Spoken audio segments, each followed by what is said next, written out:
Hare Krishna, please accept my humble obeisances. All glories to Srila Prabhupada. We will be narrating Pāpamocanī Ekādaśī, narration from the Bhaviṣya-uttara Purāṇa. Om Namo Bhagavate Vasudevaya. Om Namo Bhagavate Vasudevaya. Om Namo Bhagavate Vasudevaya.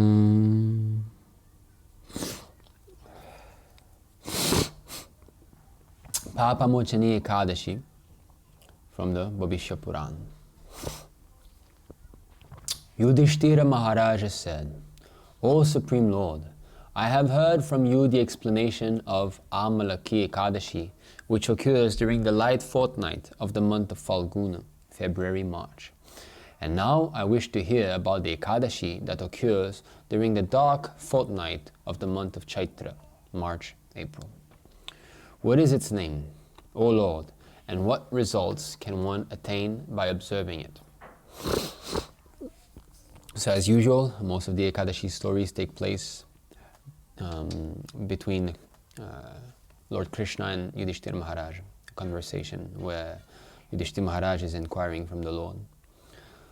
The Supreme Personality of Godhead, Lord Shri Krishna, replied, O best of kings, for the benefit of everyone, I shall gladly describe to you the glories of this Ekādaśī, which is known as Pāpamochanī.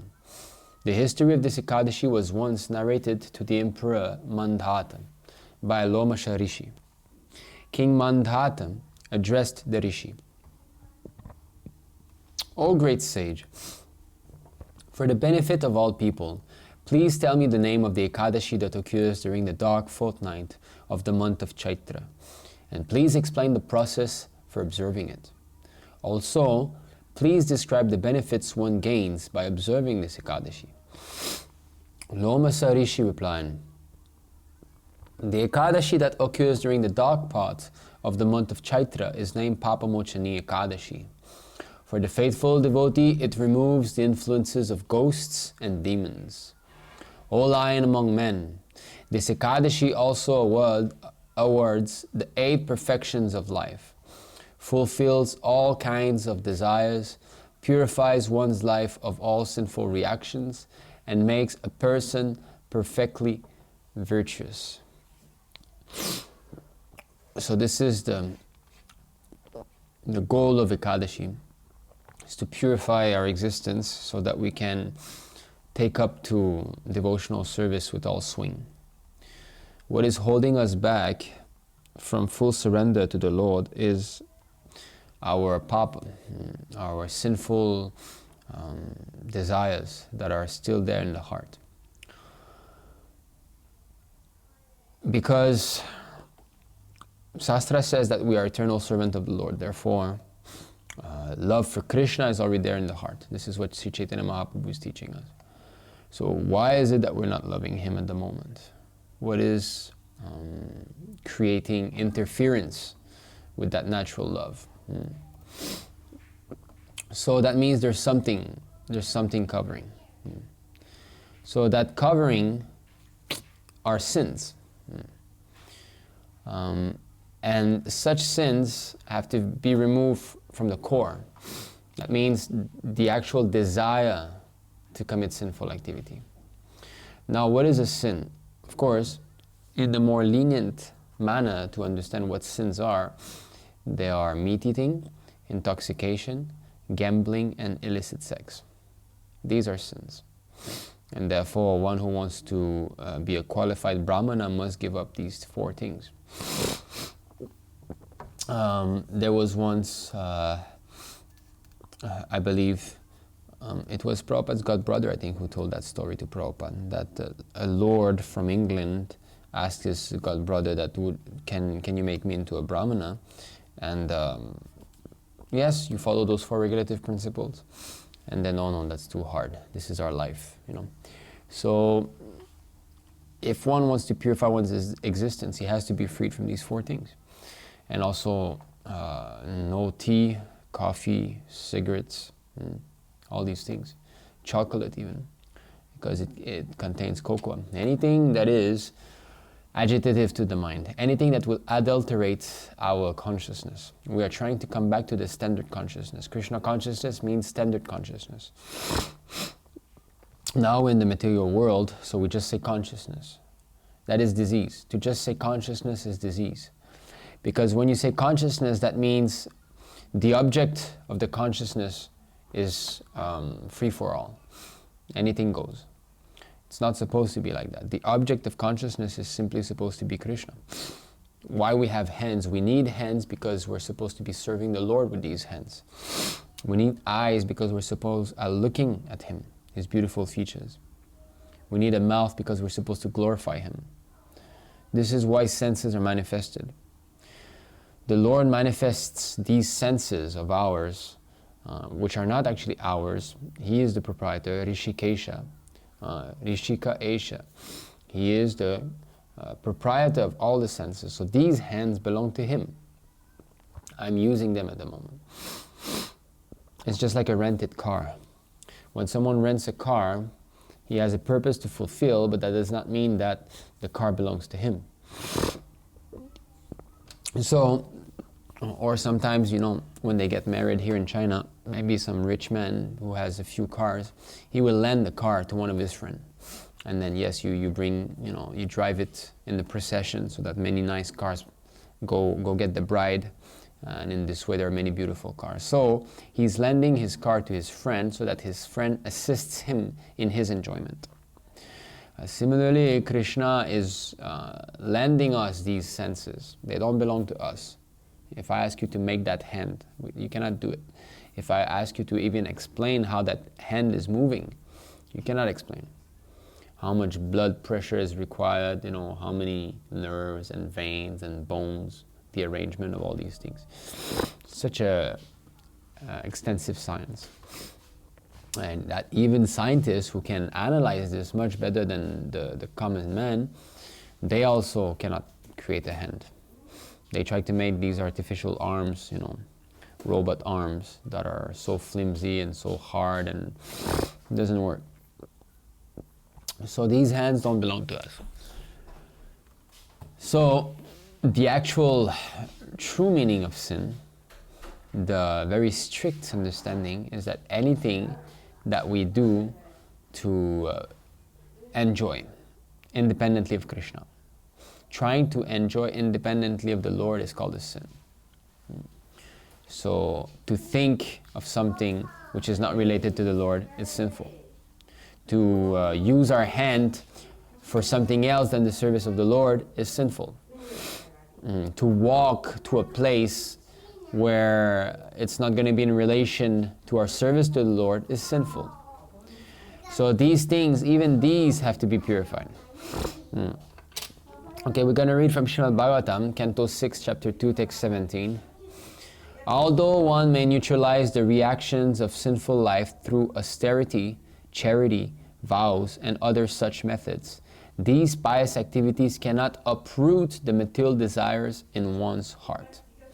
However, if one serves the lotus feet of the personality of Godhead, he is immediately freed from all such contaminations. So that's it. The desires within the heart. Okay.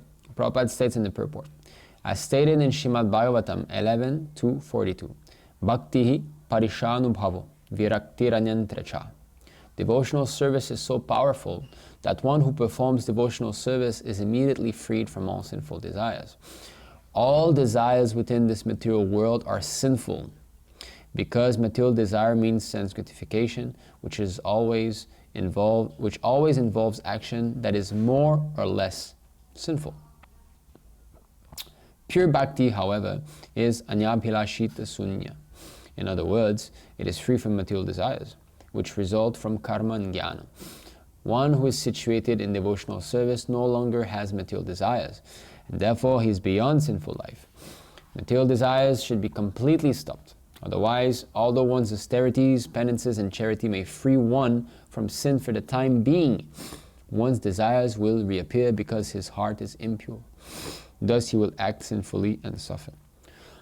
So, there are so many acts of atonements mentioned in the Vedas that are to remove the effect of sinful activities. However, such atonement cannot burn down the material desire in the heart. So the point to perform Ekadashi is to remove the desire.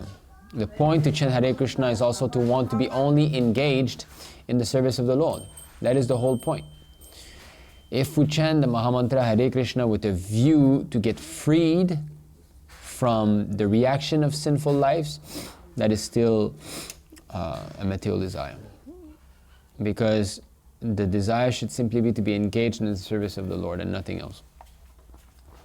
If we chant Hare Krishna to get freed from sufferings, that is also a material desire. So that is also, there's still some trace of karma and jnana, and therefore there's still some trace of sin, even in such a desire. So people who chant Hare Krishna sometimes are committing sins by chanting Hare Krishna. That is quite, But never mind, keep chanting. Even though the desire is still not pure, we should keep chanting. Because our heart is still not fully pure, we're not fully surrendered yet. But somehow or other, if we keep chanting, these offenses will stop one day. So no matter what situation, where we are, what we do, we should keep chanting. Okay. We continue. Now please listen to a historical account concerning this Ekadashi and Chitraratha, the chief of the Gandharvas, heavenly musicians. During the spring season, in the company of heavenly dancing girls, Chitraratha once came upon a beautiful forest bursting forth with a great variety of flowers. There he and the girls joined the Gandharvas and many Kinnaras, along with Lord Indra himself, the king of heaven, who was enjoying a visit there. Everyone felt that there was no better garden than this forest. Many sages were also present, performing their austerities and penances. The demigods particularly enjoyed visiting this celestial garden during the months of Caitra and Vaisakha, April and May.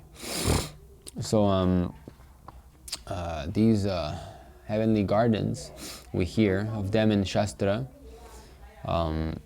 So many demigods, sometimes they come to areas that are near our earth, but higher realms, and they enjoy heavenly gardens, So sanskritification is definitely there in the heavenly planets. It is definitely more than here, and it's therefore definitely really attractive, and therefore Maya is strong, very strong in the heavenly planets. A great sage named Medhāvī resided in that forest, and the very attractive dancing girls would always attempt to seduce him. One famous girl in particular, Manju Ghosha, contrived many ways to allure the exalted Muni, but out of great respect for the sage and fear of his power, which he had attained after years and years of ascetics, she would not come very close to him. At a spot 2 miles from the sage, she pitched a tent and began singing very sweetly as she played a tambura. Cupid himself became excited when he saw and heard her perform so nicely and smelled the fragrance of her sandal paste unguent. He remembered his own unfortunate experience with Lord Shiva and decided to take revenge by seducing Medhāvī. So, first thing we can see is that the inhabitants of heaven are very proud of their beauty. They are definitely under the impression that they are the demigod body, although they're also different from their body. They are spirit soul, and they are covered with a body that is in the mode of goodness. But it is not pure goodness. It's impossible, because what this heavenly maiden, Medhāvī, is displaying is certainly not a symptom of the mode of goodness. She is proud, and she is thinking herself to be the enjoyer. She wants to make an ascetic sage, a saintly person, fall from his spiritual practice with her beauty. That is lust. So now even that, Cupid himself, Cupid who's in charge of lusty affairs of the material world, he became excited, sexually excited by seeing her. And he remembered his unfortunate experience with Lord Shiva. So let us go see, there's a footnote here. After Lord Shiva lost his dear wife Sati at the sacrificial arena of Prajapati Daksha, Shiva destroyed the entire arena. Then he brought his father-in-law Daksha back to life by giving him the head of a goat. And finally he sat down to meditate for 60,000 years. Lord Brahma, however, arranged for Kamadev, Cupid, to come and break Shiva's meditation. Using his arrows of sound, taste, touch, sight, and smell, Cupid attacked Shiva, who at last awoke from his trance. He was so angry at being disturbed that he instantly burned Cupid to ashes with a glance from his third eye. So we can see how Cupid was sent by Lord Brahma to disturb Lord Shiva. Now I do not know the exact instance. It could have been when Shiva's wife came back in her new body as Sati became Parvati, right? If I'm not wrong. So there's this instance where they wanted the commander-in-chief, so they wanted Lord Shiva to beget a child with his wife. I do not know if that's the same instance. In any case, we can see that Cupid got burned to ashes. Yet he's still there. So this happens often with demigods. Sometimes they die and they get brought back to life. Their birth and death are very different from our birth and death on this planet. It is said that the demigods, they grow up very fast. You know, they don't have the pain of taking care of children over there. Once the child is there, he grows. You know. And I do not even know if there is such thing as pregnancy in the heavenly planet. If I'm not sure, I think, you know, maybe they just appear there from after leaving here. And their death also is different. It's not that they become old and invalid and then die. There's no old age, you know. And they simply disappear like this and then fall. I mean to say they fall to earth. You know. Their demigod body vanishes. So okay, so Cupid is trying to get revenge. But he wants to get revenge on this sage, on this innocent sage. Just see the logic. So envy is there also amongst the demigods, you know. Maybe before we go there, we can take a look a bit at what transpires in the heavenly planets. See, another instance of envy by the demigod. This is Srimad Bhagavatam, 11 Canto, chapter 18, text 14. This man taking sannyas is going to surpass us and go back home, back to Godhead. Thus thinking, the demigods create stumbling blocks on the path of a sannyasi by appearing before him in the shape of his former wife or other women and attractive objects. But the sannyasi should pay the demigods and their manifestations no heed. Just see, because the demigod, they have got mystic power. They can allure us in so many ways. They can send some women to us. They can themselves become women. They can come themselves, just like here Medhāvī is doing. So definitely there's envy.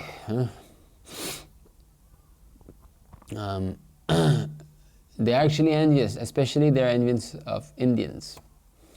Those of you who are born in Bharatavarsha, India, demigods sometimes envy you. Bhagavatam 5:19-26. In India, Bharatavarsha, there are many worshippers of the demigods, the various officials appointed by the Supreme Lord, such as Indra, Chandra, Surya, all of whom are worshipped differently. The worshippers offer the demigods their oblations, considering the demigods part and parcel of the whole, the Supreme Lord.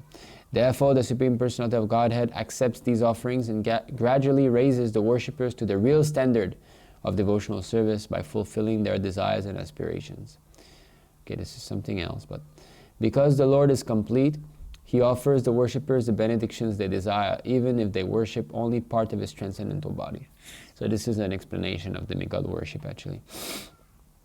And that the whole point of demigod worship is to come to proper standard of worship, which means worshipping Lord Vishnu.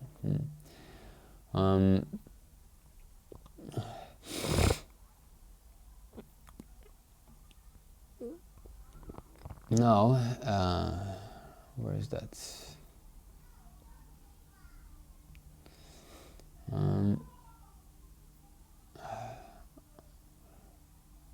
Okay, here.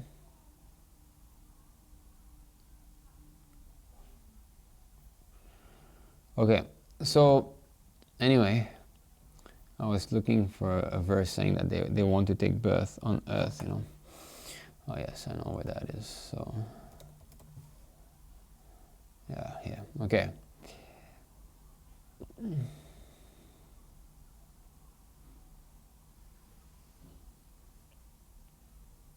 Okay. 5:19:21. Since the human form of life is the sublime position for spiritual realization, all the demigods in heaven speak in this way. How wonderful it is for these human beings to have been born in the land of Bharatavarsha, India. They must have executed pious acts of austerity in the past, or the Supreme Personality of Godhead Himself must have been pleased with them. Otherwise, how could they engage in devotional service in so many ways? We demigods can only aspire to achieve human births in Bharatavarsha, to execute devotional service. But these human beings are already engaged there. Just see. So, those of you, of course, you're all in touch with Krishna consciousness, otherwise you wouldn't be watching this video. But especially those in Bharatavarsha, they are envied by the demigods, because in Bharatavarsha, everybody is Krishna conscious, to more or less degree. So, this is the exalted position of one who's born in India. And now by Srila Prabhupada's mercy, even those outside of India have got a chance to come in touch with Krishna consciousness. So just see, this universe is filled with living entities that are much, much more powerful than us. There are planets that are filled with cities of demigods that have mystic power, that can travel from one planet to another. You know, there are living entities and civilizations out there that cannot even been dreamed of, that our Hollywood so-called movie cannot even come close to understand how opulent it is. You know, I used to watch movie before. You know, we shouldn't watch movie, if those of you do not know yet. That is very contaminating, you know. This is the worst, actually, to watch this TV. This is really, really bad. But before, in my karmi life, I used to watch. And there are some movies like this where they display, you know, aliens or other beings of other planet. And they're always ugly, or more ugly than us, or maybe a little bit more beautiful than us. But they cannot even understand the extent of the opulence that they have there, you know. Very, very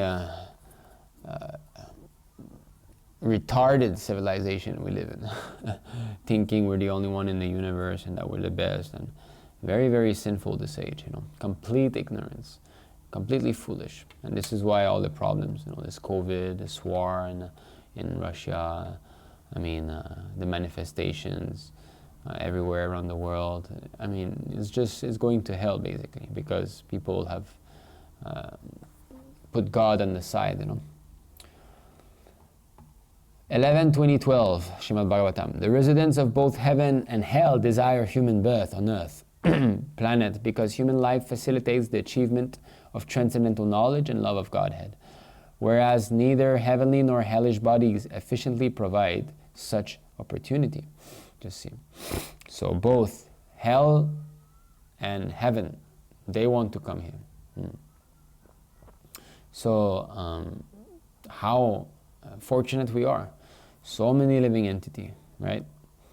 So many bugs, beasts, birds, all of this.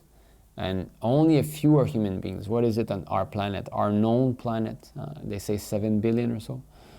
Just in the neighborhood I live, there's definitely more than 7 billion ants. They're all spirit soul like us also. What about the germs? What about the mosquitoes? What about the fish? What about the birds? I mean, it's unbelievable the amount of living entities that are there on this planet. Yet only 7 billion living human beings. We cannot understand the chance that we have. Okay, we continue. So Cupid wants to take revenge. Using the eyebrows of Manjughosha, earlier I said Medhāvī. Actually, the name of that apsara is Manjughosha. Medhāvī is the sage. Okay. Using the eyebrows of Manjughosha as a bow, her glances as a bowstring, her eyes as arrows, and her breasts as the target, Cupid approached Medhāvī in order to tempt him to break his strengths and his vows. In other words, Cupid engaged Manjughosha as his assistant, and when she looked at the powerful and attractive young sage, she also became agitated by lust. Seeing that he was highly intelligent and learned, wearing a clean white brahmana's thread draped across his shoulder, holding a sannyasi staff, and sitting handsomely in the ashram of Chavana Rishi, Manjughosha came before him. She began to sing seductively, and the small bells of her belt and around her ankles, together with the bangles on her wrists, produced a delightful musical symphony. The sage Medhāvī was enchanted. He understood that this beautiful young woman desired union with him, and at that instant Cupid increased his attraction for Manjughosha by releasing his powerful weapons of taste, touch, sight, smell, and sound.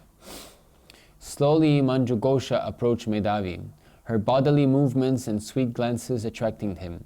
She gracefully put her tambura down and embraced the sage with her two arms, just as a creeper winds itself around a strong tree.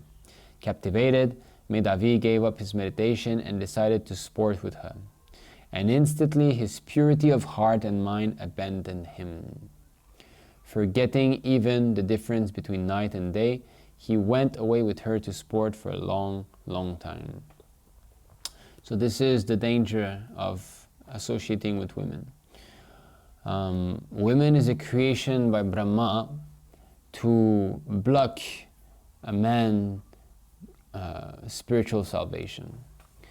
So when a man decides to, now I shall go back to Godhead, women is there to discourage or to block that. In the beginning of the creation, the four sons of Brahma, the four Kumara, they decided to remain brahmachari. By being brahmachari, they were completely freed from any obligation. There's no expansion of attachment to material nature. Woman is called stri, so that means through women one increases one's attachment to material nature. In the beginning, one being a bachelor, he's free. There's no attachment, there's nothing, there's no obligation practically. Then he gets a wife, then automatically he needs to work, he needs to maintain her, he needs to find a nice apartment. Generally, women cannot undergo as much austerity as men, so they need a more comfortable place. This is not a fault in itself, it is their nature. So, therefore, he needs to work, and then the women come, and then, the children come, and then there's more obligation, education, protecting them from falling sick, curing their diseases, instructing them, so many things.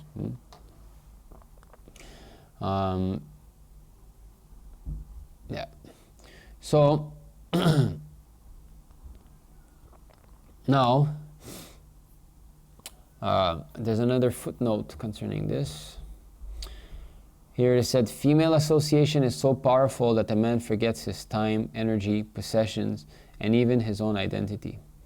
As it is said in the Niti Shastra, Striya Charitram Purushasya Bhavya Daivo Vijanati Kuto Manushya. Even the demigods cannot predict the behavior of a woman, nor can they understand the fortune of a man or how it will determine his destiny.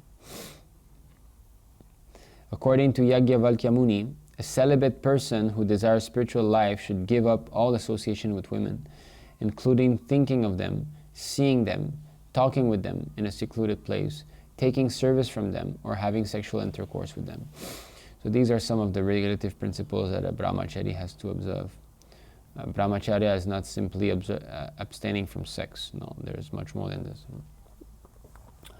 So Seeing that the young yogi's sanctity had become seriously eroded, Manjughosha decided to abandon him and return home. She said, "O Great One, please permit me to return home." Medhāvī replied, "But you have only just arrived, O beautiful one. Please stay with me at least until tomorrow." Fearful of the sage's yogic power, Manjughosha stayed with Medhāvī for precisely 57 years, 9 months, and 3 days. That was not just a little while. But to Medhāvī, all this time seemed like a moment. Again, she asked him, "Please permit me to leave." Medhāvī replied, "Oh dear one, listen to me. Stay with me for one more night, and then you may leave tomorrow morning. Just stay with me until I have performed my morning duties and chanted the sacred Gayatri mantra. Please wait until then." Manjughosha was still fearful of the sage's great yogic power, but she forced a smile and said, "How long will it take you to finish your morning hymns and rituals? Please be merciful and think of all the time you have already spent with me." The sage reflected on the years he had been with Manjughosha, and then said with great astonishment, "Why, I have spent more than 57 years with you." His eyes turned red and began to emanate sparks. He now regarded Manjughosha as death personified and the destroyer of his spiritual life. "You rascal woman, you have turned all the hard-earned results of my austerities to ashes." Trembling with anger, he cursed Manjughosha. "O sinful one, O hard-hearted degraded one, you know only sin. May all terrible fortune by yours. Typo. O rascal woman, I curse you to become an evil hobgoblin, a pishacha." Cursed by the sage, Medhāvī, the beautiful Manjughosha, humbly beseeched him, "O best of the Brahmanas, please be merciful to me and revoke your curse. O Great One, it is said that association with pure devotees gives immediate results, but their curses take effect only after 7 days. I have been with you for 57 years, O Master, so please be kind to me." Medhāvī Muni replied, "O gentle lady, what can I possibly do? You have destroyed all my austerities, but even though you have done this sinful deed, I shall tell you a way you can be released from my wrath. In the dark fortnight of the month of Caitra, there is an all-auspicious Ekādaśī that removes all one's sins. Its name is Pāpamochanī, O beautiful one, and whoever fasts on this sacred day becomes completely freed from having to take birth in any kind of devilish form. So here we have the meaning, Pāpamochanī. So we don't have to take birth in a devilish form like a hobgoblin or a ghost, or a rakshasa and so on. With these words, the sage left at once for his father's ashrama. Seeing him enter the hermitage, Chavana Muni said, "O son, by acting unlawfully, you have squandered the wealth of your penances and austerities." Medhāvī replied, "O father, kindly reveal what atonement I must perform to remove the obnoxious sin I have incurred by privately associating with the dancing girl Manjughosha." Chavana Muni answered, "Dear son, you must fast on Pāpamocanī Ekādaśī, which occurs during the dark fortnight of the month of Caitra. It eradicates all sins, no matter how grievous they may be." Medhāvī followed his father's advice and fasted on Pāpamocanī Ekādaśī. Thus all his sins were destroyed, and he again became filled with excellent merit. Similarly, Manjughosha observed the same fast and became free of the hobgoblin curse. Ascending once again to the heavenly spheres, she too returned to her former position. Lomasha Rishi continued, "Thus, O king, the great benefit of fasting on Pāpamocanī Ekādaśī is that whoever does so with faith and devotion will have all his sins completely destroyed." So faith and devotion is the key. We must be convinced that this is true, this is real. We are contaminated with sins, and this Ekādaśī can actually liberate us. That we have to agree. We have to be convinced of. And devotion, which means we must be performing devotional service. We have to take advantage of fasting, that we do not have to waste too much time eating and preparing prasadam. So in this way, we have more time for service. And also, by not eating, we are controlling the mind more easily. We will not be agitating the mind. Because by agitating, by eating, the mind becomes agitated. Especially overeating, or eating food that is heavy in fatty or high protein. Shri Krishna concluded, O King Yudhishthira, whoever reads or hears about Pāpamocanī Ekādaśī obtains the very same merit he would get if he donated 1,000 cows in charity. And he also nullifies the sinful reaction he may have incurred by killing a Brahmana, killing an embryo through abortion, drinking liquor, or having sex with his guru's wife. Such is the incalculable benefit of properly observing this holy day of Pāpamocanī Ekādaśī, which is so dear to me and so meritorious. Thus ends the Vrajavasi narration of the glories of Caitra Krishna Ekādaśī, or Pāpamocanī Ekādaśī, from the Bhaviṣya-uttara Purāṇa. So many nice, instructive stories in this Ekadashi story. We learn how about demigods in the heavenly planets, how they are not completely purified yet, how one has to be very, very careful when he associates with women if he undergoes spiritual life. When we say women, for women it means men. We understand that. So men's blockage to go back to home, back to Godhead is women. And similarly, women's blockage is men. However, the rules and regulations are slightly different. For women, it is said that they must get married to a nice devotee. In this way, their spiritual advancement will be more easily performed. But for men, they can remain brahmachari their whole life. So that is the best, in order to avoid completely all material duties and to devote oneself fully to Krishna consciousness. So we thank you very much for having joined us, and we hope that you will be joining us for the next Ekadashi also. So thank you very much. Hare Krishna. Jai Shri Prabhupada. Go Premanande.